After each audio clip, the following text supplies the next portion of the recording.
볼까요? 개정 기준 더 중요할 시점이어가지고 오류 위험물 제가 한번 이게 위험물이 법이 다 개정됐거든요. 개정되면서 D는 다이, 니는 나이, 그죠? 그 나트륨 뭐 이런 쪽 관련해서 엄청 위험물 명칭이 다 바뀌었어요. 바뀌고 난 다음에 특이한 게 이제 오류 위험물에 원래 유질, 니니,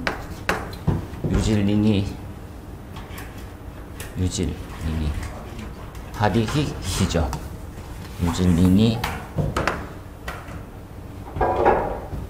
유질, 니니, 아디, 히였거든요. 이렇게 한 글자 빠뜨리면 기억이 안 나가지고 이렇게 갔다가 이게 나이라인으로 바뀌죠. 그죠? 다이로 바뀌고 하이로 바뀝니다. 하이드록시는 이렇게 바뀝니다. 과거에는 어떻게 됐냐면 위험 등급 1등급이고요. 이렇게 2등급이었거든요. 지정 수량이 특이하게 10kg이고 200kg이고 100kg이었어요. 이렇게 왔거든요. 근데 법이 바뀝니다. 야, 이거 아니야, 이렇게. 이거 아직까지 남아있습니다. 이거 아직까지 덜 바뀌었어요. 지정 수량이 없는 거예요. 뭐야, 1종. 등급으로 이제 2종. 그래서 법이 이렇게 바뀝니다. 책 하나 해놓을 거예요. 원래 이제 고유의 중요했던 내용으로 폭발 위험성, 가열분해 격렬함으로 해서 이 정의는 요 내용이 추가가 됩니다. 야, 이제 위험한 거는 위험성 유무도 보고 등급으로 이렇게 되죠. 그래서 1종과 2종으로 분류하죠. 통틀어서 이렇게.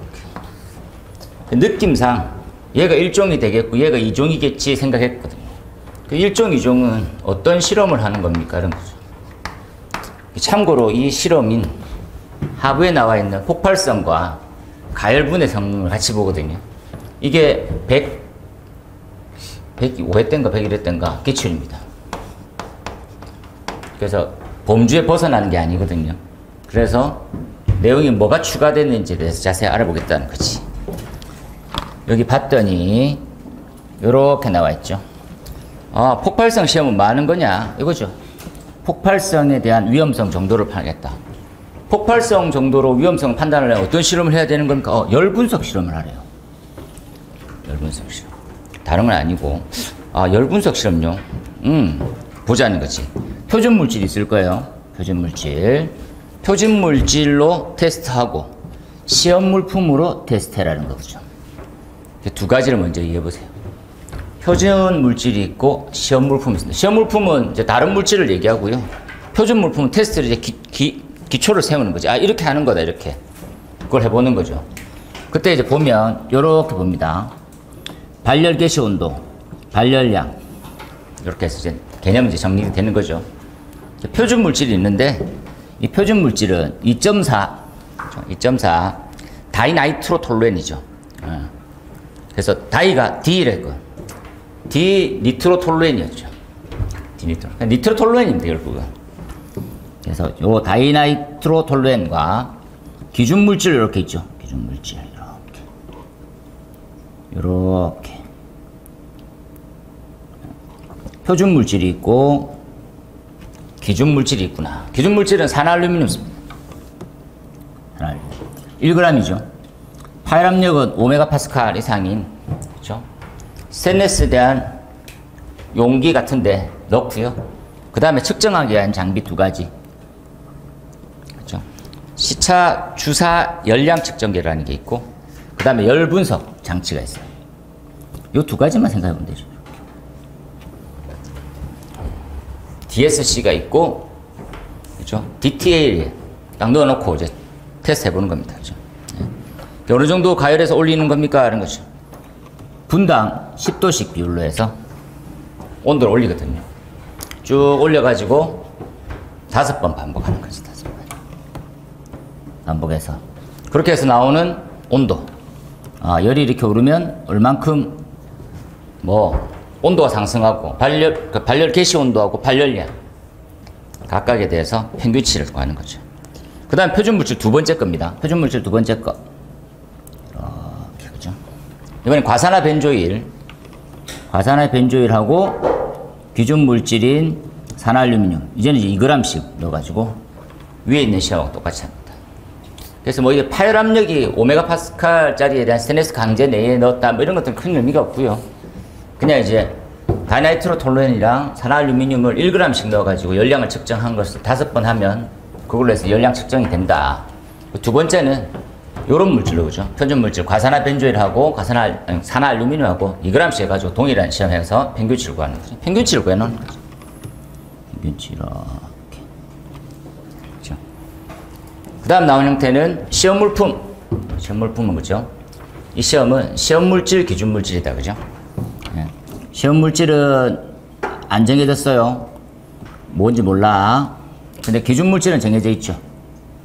기준물질은 이렇게 알고 있고, 얘를 2g씩 해서 위에 있는 실험하고 똑같이 진행한대요.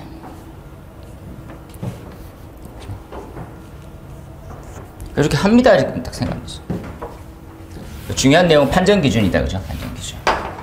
판정 기준에 보니까 밑에 발열 개시 온도. 발열 개시 온도가 그죠? 뭡니까? 온도에서 그죠? 발열 개시 온도에서 25도를 뺀 온도, 이걸 가로축을 하는 거죠. 온도예요. 온도. 지금 나와 있는, 그죠?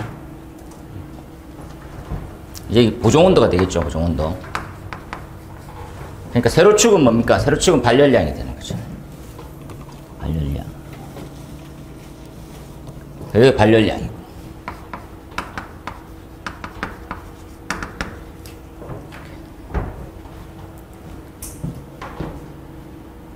열량 측정 장치가 있다, 그죠?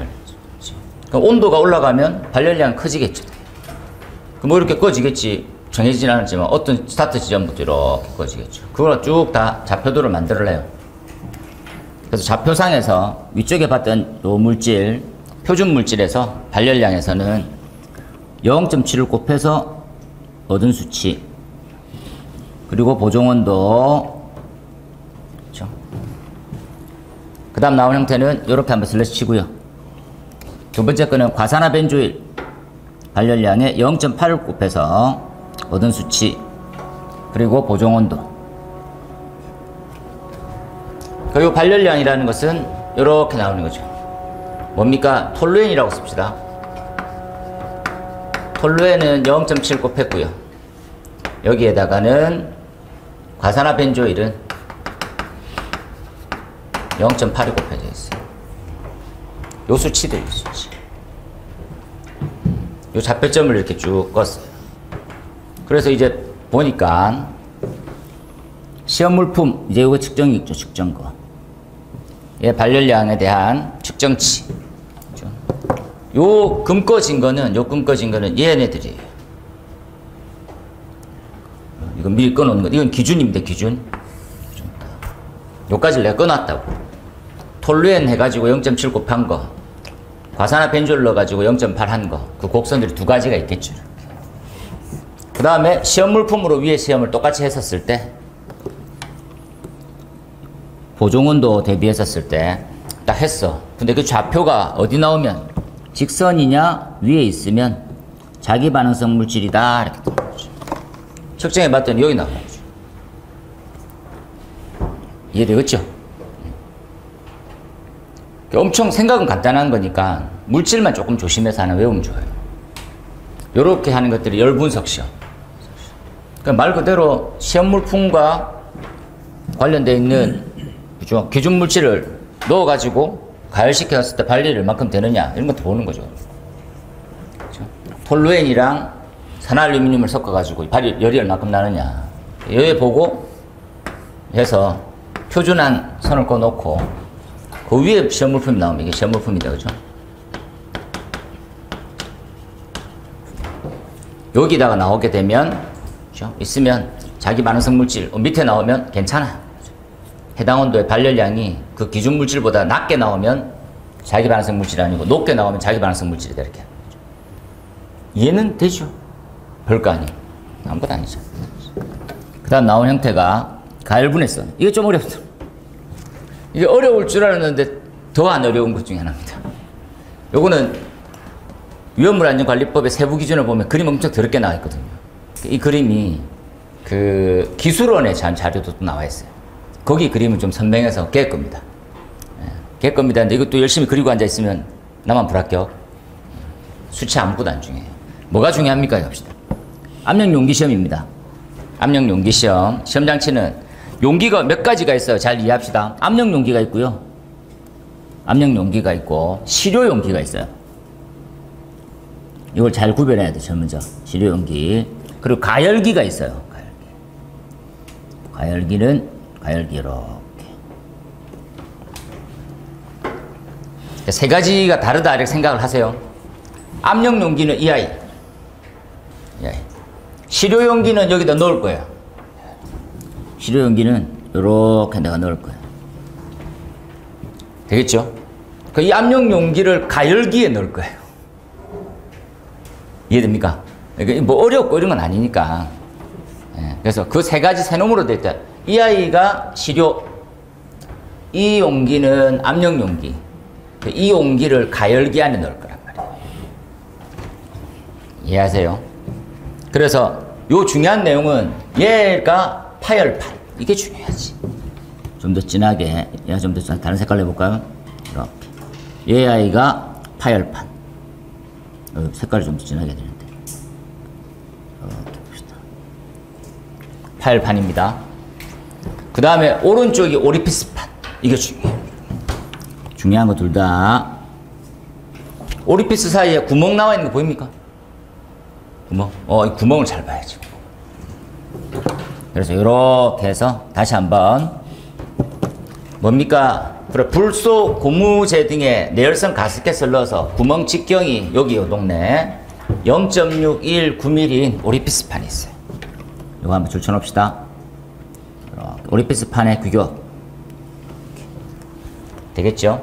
이때 제가 갈로 했는데 이 판은 두께가 2mm입니다. 이 두 개는 기준을 섞은 거니까 같이 한번 보고. 그죠? 그 다음 파열판이 있습니다. 파열판. 오리피스판과 파열판에 대한 형태 변화로 이 내부에 이제 뭐가 유전기가 팽창하거나 가열이 분해되어갖고 어떠한 가연성 기체가 많이 나오는지 이런 거 보는 거죠.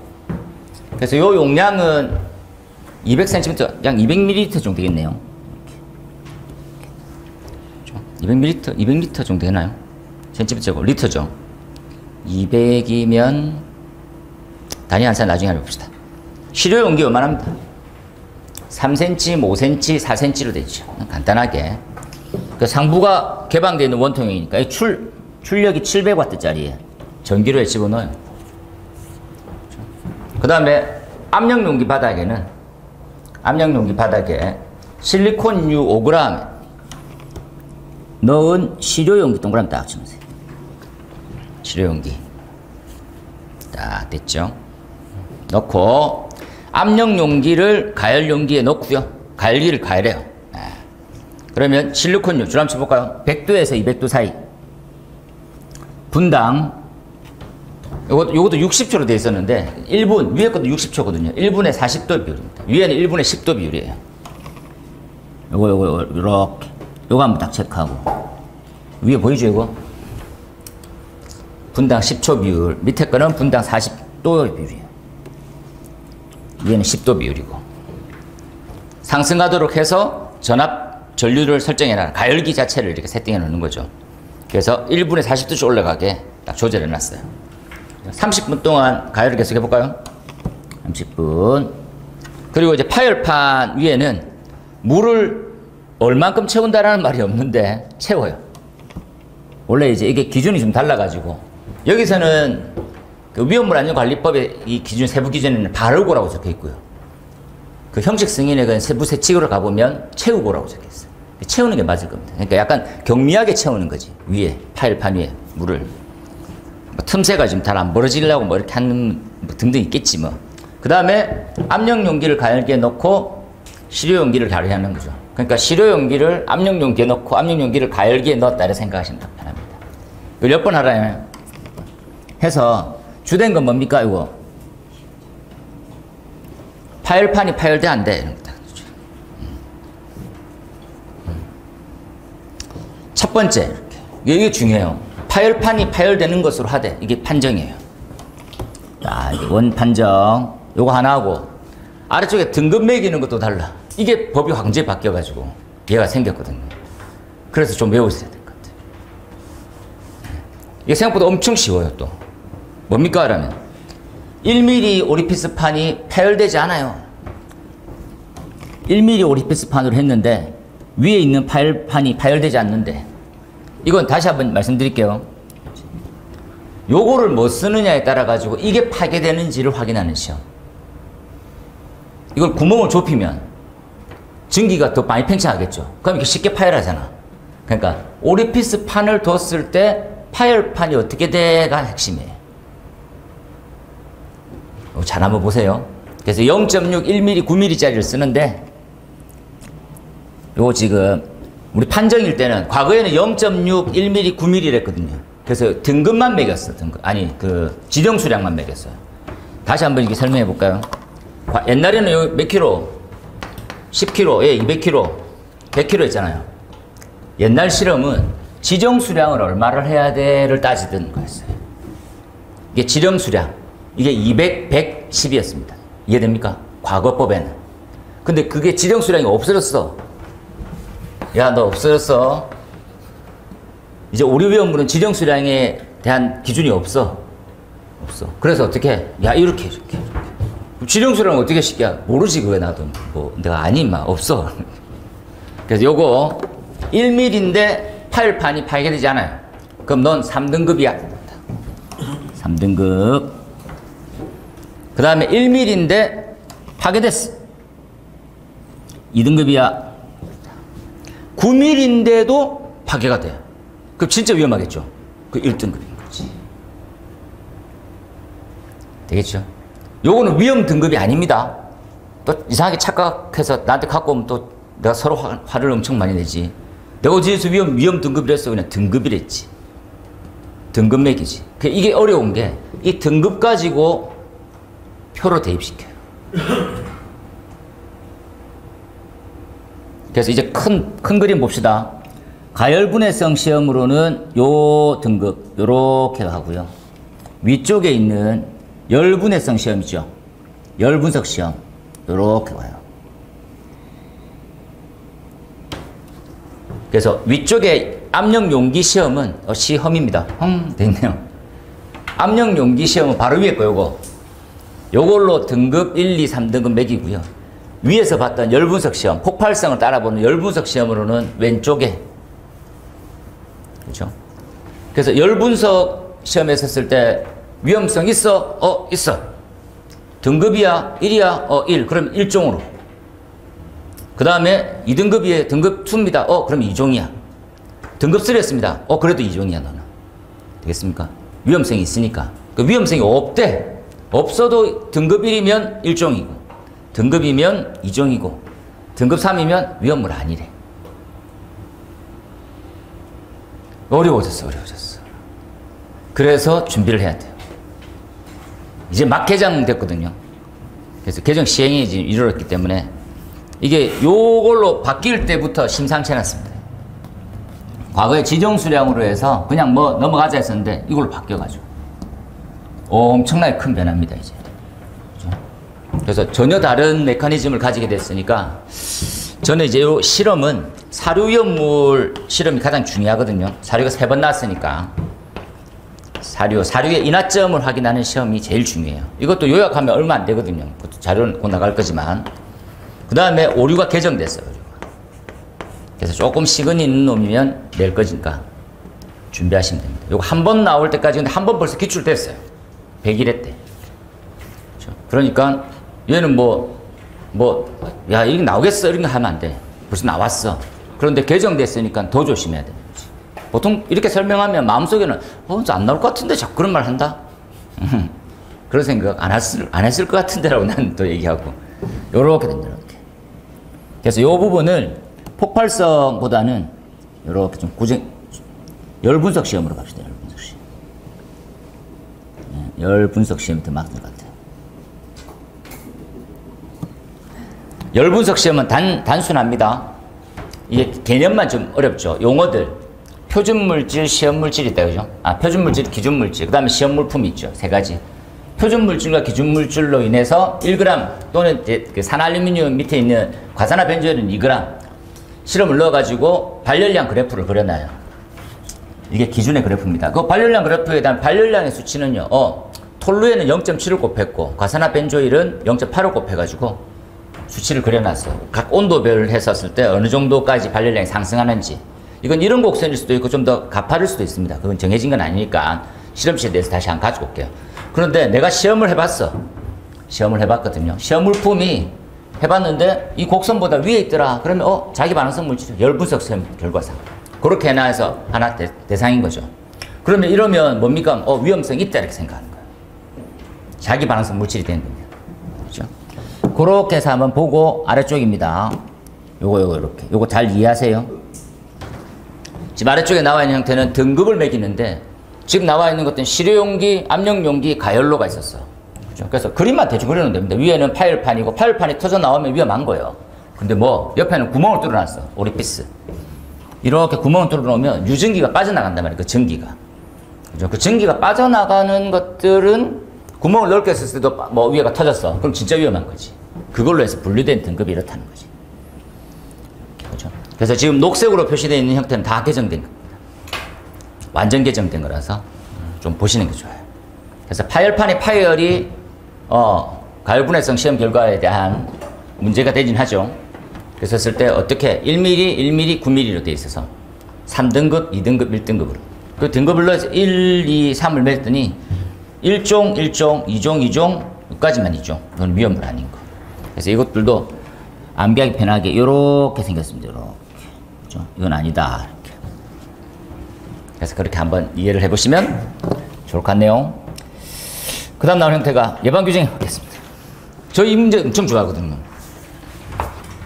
왜 예방규정이 중요하게 봅니까? 이 예방규정이라고 한 자체가 엄청 중요해요. 지금 제가 말씀드리고자 하는 것은 가볍게 한번 정리해 봅시다. 우리가 건축물에 얘는 이제 위험물 제조소입니다. 제조소 등. 얘는 이제 소방안전관리가 배치된 이후부터입니다. 뭘 작성하면 됩니까? 그 건축물에 비상사태가 됐을 때 매뉴얼북 있어요? 있지. 그걸 뭐라 부릅니까? 소방계획서라고 불러요. 소방계획서. 이 소방계획서는 위험물 안전관리자가 선임이 돼야만 할 수 있는 일 중입니다. 그 적어도 작은 규모의 관계인은 이런 걸 작성할 필요는 없어요. 참고로. 그 다음에 이제 제조소가 있다, 제조소. 제조소는 예방규정이라는 것들을 작성해야 돼요. 얘는 배치 후 이렇게 이해합니다. 시기는, 그죠? 예, 소방안전관리자죠. 사람이 배치된 이후에. 하지만 알고 봤더니 얘는 뭡니까?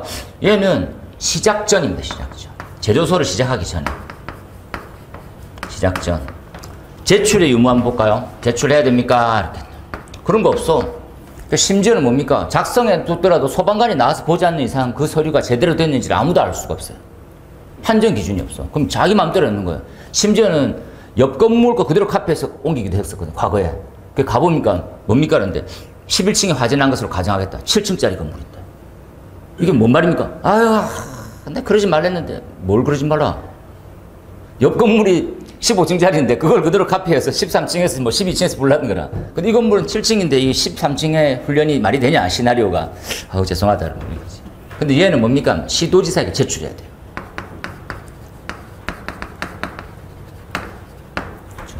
너무나도 얘도 변경 사유가 있으면 변경해야 되는데 그에 대한 문구 가처분 먹는 게 없어. 얘 같은 경우는 처벌이 엄청 커. 그리고 변경돼 위험물에 관련돼 있는 각종 양이나 배수, 위험물에 분명히 이렇게 바뀌면 대수로 작성해야 돼요. 저는 위험물 쪽은 굉장히 중요하게 보고 있죠. 그럼 예방규정이라고 하는 것들이 도대체 어느 정도 규모가 되면 작성해야 됩니까? 이런 걸 따져보는 거죠. 그 형태에서 첫 번째 한번 봅시다. 예방규정. 예방규정에 봤었을 때는 이런 내용이다, 그죠? 예. 사용하기 전에 시도지사한테 제출해야 됩니다. 변경해도 같아요, 이런 거죠. 근데 제출 안 하게 되면 1,500만 벌이고요. 1,500벌. 변경 때 제출 안 하면 1,000벌 받습니다. 1,000만 원 이하의 벌금이라는 말입니다. 그죠? 그 다음에 요거 이제 기준화됐죠. 소방청장은 예방규정의 이행 실태를 정기적으로 평가할 수 있게 돼 있어요. 줄 수는 없고요.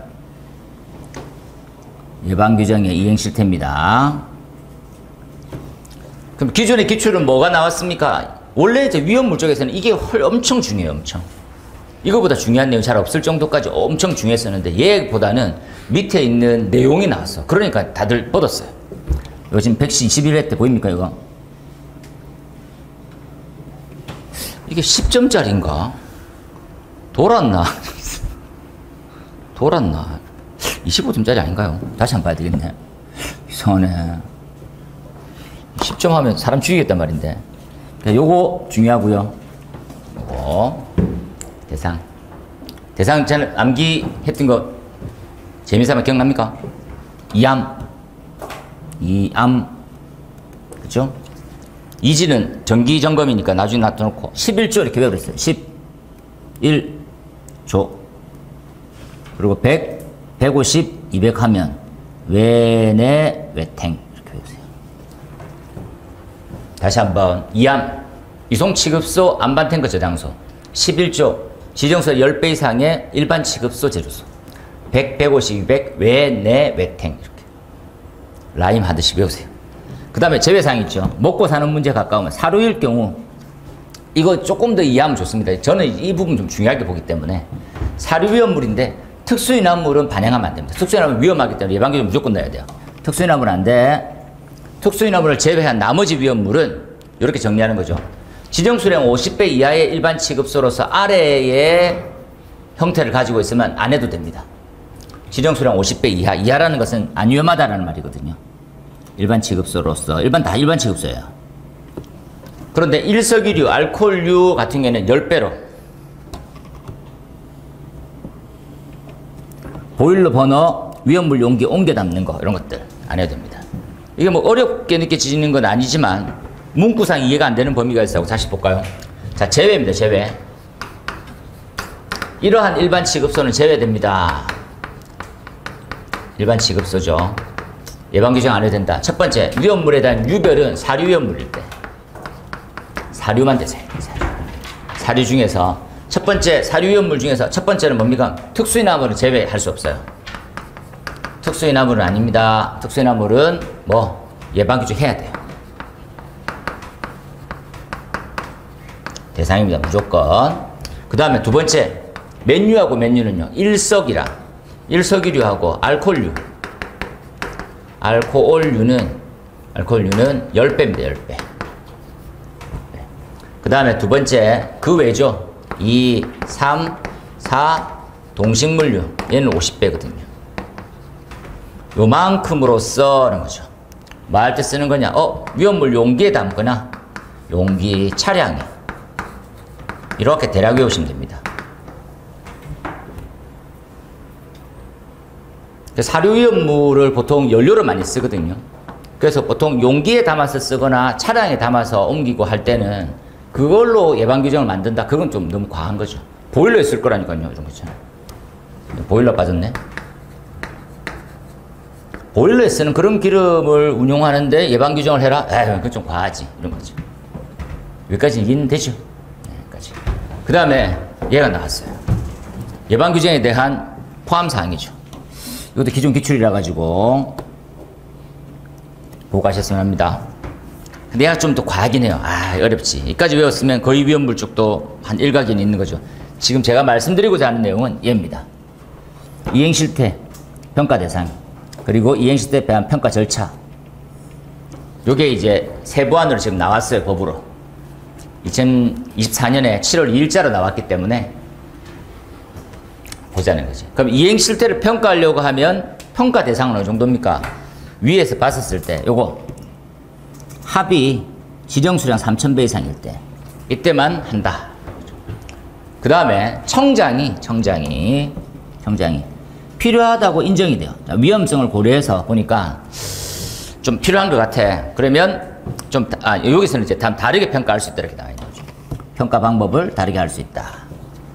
이때 제가 이제 이런 문제를 꼭 하라고 하는 이유 중에 대표적인 건 이렇게 구분될 때 좀 하시길 바래요. 평가의 종류가 세분화되어 있습니다. 이해되시죠? 이행 실태에 대한 평가는 최초 평가가 있고요. 정기 평가가 있고 수시 평가가 있습니다. 이 세 가지 묶을까요? 최초 평가는 예방 계획서를 최초 제출한 날부터 3년이 되는 날, 그 년도에 하면 됩니다. 날의 연도입니다. 이게 최초 평가예요. 그 다음에 정기 평가는요. 최초 평가나 또는 직전의 정기 평가죠. 최초나 직전 정기 평가 날, 그때부터 4년마다 하면 됩니다. 그 다음에 수시 평가를 하는 경우에는 수시한 날 기준으로 되어 있다는 거죠. 실시날 기준으로 4년. 수시 평가는 뭡니까? 각종 사고 발생하잖아요. 그 사고 발생했을 때 청장이 관계인 또는 종업원의 예방규정 준수를 좀 평가할 필요가 있다고 인정될 때. 이게 수시 평가입니다. 그러니까 최초, 정기, 수시 이렇게 있네요. 그죠? 그래서 우리가 말하는 제일 처음에 3년, 그 다음부터는 4년마다 한다. 이렇게 생각하시면 됩니다. 그죠? 그리고 여기 보면 또 서면 점검과 현장 검사가 있거든요. 서면 점검과 현장 검사. 서면은 뭡니까? 서면은 서류 모으는 거죠. 보고서 보고, 예방규정 보고서 보고, 실제 물량 맞는지를 보고. 그 다음에 현장 검사. 현장 검사할 때는 어떤 겁니까? 라면 고위험군으로 되어 있으면 안 돼요. 좀 중요한 말들이 많이 들어가 있어가지고. 고위험군 재료소 등에만 실시한다. 그렇죠? 그 다음에 며칠 전에 통보합니까? 30일 전까지 통보하고요. 수시점검은 일주일 전에 통보해 줍니다. 그리고 요거 한번 보시면 그 밑에 점 세부 항목에 대해서 평가를 볼 건데요. 유사 관련되어 있는 법률이 있으면 한 걸로 가늠하는 거죠. 첫 번째 나오는 애가 공정안전보고서입니다. PSM이죠, 보통. PSM 받았어? 그럼 알았어. 한 걸로 하자. 그 다음에 화학사고 예방 관리계획서라는 게 있습니다. 요게 이제 다 개정된 법이거든요. 하면 받은 걸로 하자. 그 외에는 조치 공고안 등등이 나와 있다. 이렇게 보시면 될 것 같아요. 그래서 지금 위험물이 굉장히 걱정들을 많이 하거든요. 위험물. 그래서 얘네들 어떻게 해야 되지? 그 중에서 법제화 됐으니까 약간 좀 점수대가 좀 있으신 분들은 보고 가시게 되지 않을까 싶습니다. 이렇게. 그 다음 넘어가서 요거는 이제 법안이 상정 예정인데 입법 예고가 되어 있는 거거든요. 그래서 보셔야 되는 거죠. 저는 원래 건축 허가 등의 동의 대상물 자체를 굉장히 좋아하거든요. 얘를 이렇게. 이건 보통 다 외워야 되는 거 아닙니까? 라고 생각하고 살고 있는 사람입니다. 이 정도 못 외웠는데 소방기술사 시험 치러 간다고. 그래도 괜찮습니다. 한 문제 안 쓰면 되지. 요거 빼놓고는 다 써야 됩니다. 뭡니까? 요것들은 원래 내용이 엄청 많거든요. 노유자 시설. 근데 여기 제가 요약을 해놓은 거죠, 요약을. 제목만 따서. 그렇죠? 그 위에까지 다 합니다. 이렇게. 노유자는 제가 약간 반대 입장이어가지고. 이런 것까지 어떻게 다 외우냐, 사람이. 로봇도 아니고. 제가 이제 요 건축 허가 등의 동의 대상물을 언급하는 가장 큰 이유는 얘가 개정됩니다. 요만큼 추가로 생겼어요. 그래서 원래 알고 있죠. 400, 300, 200, 150, 100 이렇게 해서 연면적 400, 정장, 정신의료기관, 장애인의료 재활은 300, 노수, 노유자, 수련 200입니다. 그렇죠? 지하 무창층 150이고 공연장이 있으면 100이 되고요. 학교는 100입니다. 이런 것들 장난스럽게 다 외우는 거죠. 층수는 6층 이상. 다 한 거죠. 그리고 차고 주차장 200제곱미터 등등. 기계식 20대. 그죠? 다 했어요. 그리고 쭉 했는데 조산원 산후조리원 괜찮았는데 공동주택 숙박이 같이 들어옵니다. 이렇게. 공동주택 숙박은 뜻하는 바가 굉장히 큽니다. 뭐의 대상이 됩니까 하면 자탐의 대상이 됩니다. 이제 이게 하나로 쭉 연결돼 가고 있어요, 지금. 6층 이상 자탐, 공동주택 숙박시설 자탐 이러더라고요. 아이씨, 이러면서 다. 그 다음에 추가로 의원에서 인공신장실이 추가됐습니다. 이거 아시다시피 인공신장 하는 곳에서 그죠? 불이 나가지고 여기 입원실이 없다는 거에서 조건이 빠졌는 거예요. 그렇다 보니까 인명피해가 많이 발생했었거든요. 그렇다 보니까 이게 뭐야? 보통 그 투석 같은 거 하면 길게는 한 6시간, 8시간 하거든요. 길게. 그러니까 뭐 연로하시면 빨리 그걸 못 한다더라고. 그렇게 오랫동안 하는데 그럼 수면하고 무슨 차이가 있니? 입원실하고 동일급이지. 그거 왜 뺐어? 이렇게. 그래서 반영됐습니다. 이렇게. 요 두 개가 크게 반영된 거니까 나머지는 변경사항이 없고 암기에 조금 더 충실하시면 되겠죠. 요렇게 해서 하나 더 넘어갔고요. 그 다음에 이러한 제도가 생깁니다. 이러한 제도. 소방시설 정보관리 시스템이라는 게 생겨요. 이건 놀라운 일이거든요. 뭡니까 하면 원래 이제 우리 화재가 발생하면 화재 발생했던 이 결과가 소방서로 전달되는 자동화재 속보설비라는 게 있어요. 그 정도의 개념으로 다 인지하고 있으니까 갑자기 이런 말이 나옵니다. 청장, 본부장, 서장은 소방시설 작동 정보 등을 실시간이라고 적혀있어요. 놀랄 일이죠. 실시간으로 수집 분석할 수 있는 시스템을 구축 운영할 수 있게 됐습니다. 깜짝 놀랄 일 아닙니까? 그러면 에러 뜨는 거 다 이거는 웬만하면 다 모가지 시킬 수 있는 거죠. 초동 조치가 늦었어. 안전관리에 다 책임 물 수 있습니다. 이걸 하게 된 가장 큰 이유가 왜 그런지 한번 봅시다. 이렇게 나와 있는 거죠. 관계인에게 뭐 작동 정보를 관계인에게 이런 것 다 이래 됐다 알려주는 거죠. 왜냐하면 이제 관계인이 잘 모르는 상황들이 많거든요. 이렇게. 그 다음 나온 형태가 뭡니까? 하면 관계인은 협조해라. 방식은 좀 다양하게 구체성을 나중에 띠게 되겠지만 고시로 나올 겁니다. 고시로. 이거는 대상에서 지하가에서 터널이 추가가 됩니다. 방음 터널 화재 때문에 이제 나오게 된 배경입니다. 참고로. 그래서 이게 터널이 들어오는 바람에 이렇게 해서 방음 추가가 되는 거죠. 터널, 방음 터널 다 포함하고 있으니까 이런 것들이 나왔죠. 그 외에 보시면 위험해요. 그냥 쭉 보면 다 위험한 것들이에요. 사람들 많이 붐비고. 그래서 이런 것들 정보를 확인할 수밖에 없겠구나라는 생각이 들긴 합니다. 솔직히. 근데 어떻게 확인할 방법일까요? 이게 좀 힘든 거죠. 그래서 운영 절차 얘가 이제 개정화된 거죠. 규칙이. 얘가 들어왔어요. 이거 제가 녹색으로 안 바꿔놨네요. 얘가 들어오는 바람에 지금 다시 한번 보셔야 될 것 같습니다. 어떻게 할 수 있습니까? 줄쳐놓읍시다. 실시간으로 수집 분석할 수 있는 시스템 관련된 등등등. 그렇죠? 개선 사항들 제공할 수 있고, 그렇죠? 그리고 고장, 비정상적인 작동 정보 수집한 경우에는 관계인에게 알려주는 거죠. 야, 떴어, 오동작 떴어, 이렇게.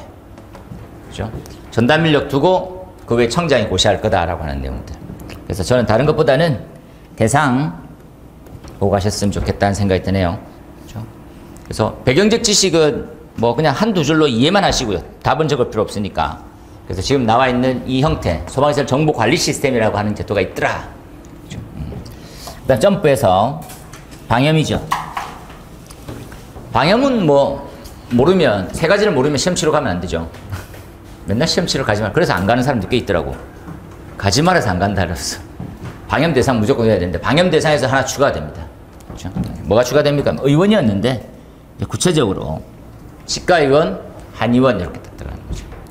의원, 치과의원, 그렇죠? 치과의원과 한의원이 하나인다 이렇게 있습니다. 그렇죠? 이게 왜 이렇게 또 됐을까요? 했는데 그렇게 돼 있으니까 참고하시고, 나머지는 대상 물품, 그 다음에는 성능 기준 등등 뭐 이렇게 나와 있으니까 참고하셔가지고 보시면 될 것 같아요. 여기까지만 보시면 될 듯하네요. 그래서 기준 개정이 뭐 전후로 좀 있지만 그래도 전부 다 한번 봐야 되는 것들 중에 내용이다 생각하시고 마저 한번 보시면 되겠습니다. 그리고 특히나 이 오류 위험물, 저도 야 이거 좀 어렵겠는데 하지만 또 이렇게 요약 딱 하면 별거 안 되거든요. 그래서 시험에 나오기 전에 개정 기준이니까 따끈따끈한 한번 보셨으면 좋겠습니다. 오늘 여기까지만 짧게 좀 하고 좀 쉬었다가 마저 수업 들어가도록 하겠습니다. 쉬었다 할게요. 네.